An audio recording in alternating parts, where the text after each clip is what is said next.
Iloilo Provincial Government kag DepEd Western Visayas nagahimo na sang mga tikang para masabat ang kakulang sa mga hulot klasihan kag ang problema sa pagbasa sa mga bumulutho. Ini ang hibaluon ta sa ikaduhang nga bahin sang RTV Presents ni Zen Kilantang Sasa.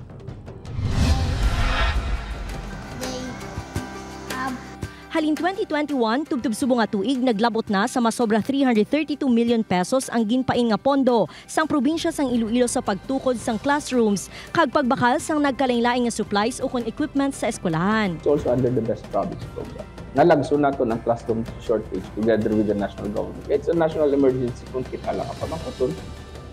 Problema kung lakas kulang ang classrooms kabataan. That's why we continue to build them. Every week we are inaugurating classrooms. Yara sa kapin 14,000 ang kinahanglanon pa nga classroom sa bilog ng Western Visayas. So with this number, sige-sige nga partnership with the LGU. We know some classrooms are being constructed by our LGUs. If I'm not mistaken, the Mandanas ruling is era na kaganabili na lang sa DepEd ata is the 5th and 6th class municipalities. The rest sinadogin devolved na siya sa LGUs. Sa issue naman sa reading proficiency, doble ang panikasog sa mga eskwelahan agud mapadasig nga makahibalo sa pagbasa ang mga estudyante. May mga programa ang DepEd pareho sang ABC Plus nga mapadayon ang literacy and numeracy sang kabataan. May reading corner ang mga bulutuan, may punla program kag madamo pa.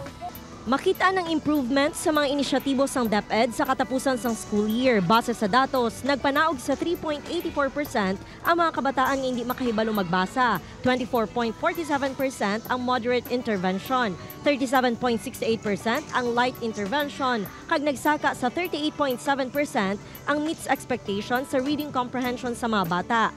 Apang aminado ang DepEd nga kinahanglan sa gihapon ang pag-follow up sa mga ginikanan sa ilang mga bata sa sulod sang balay. Every night before magtulog, buligan basa ang bata. It's a big help din na siya sa aton sinino. Kaya ang pagtudlo sa bata is a shared responsibility between DepEd as educators and also with our parents. Nagalaom man ang DepEd nga pinaagi sa teknolohiya, kapareho sang gadgets kag computers, mabuligan ang mga kabataan sa pagpasangkad sang ihibalo sa edukasyon kag magamit ini sa insakto sa idalom sang pagiya sa mga ginikanan, agud mangin mapinuslanon ang kaalam nga matun-an sa mga kabataan.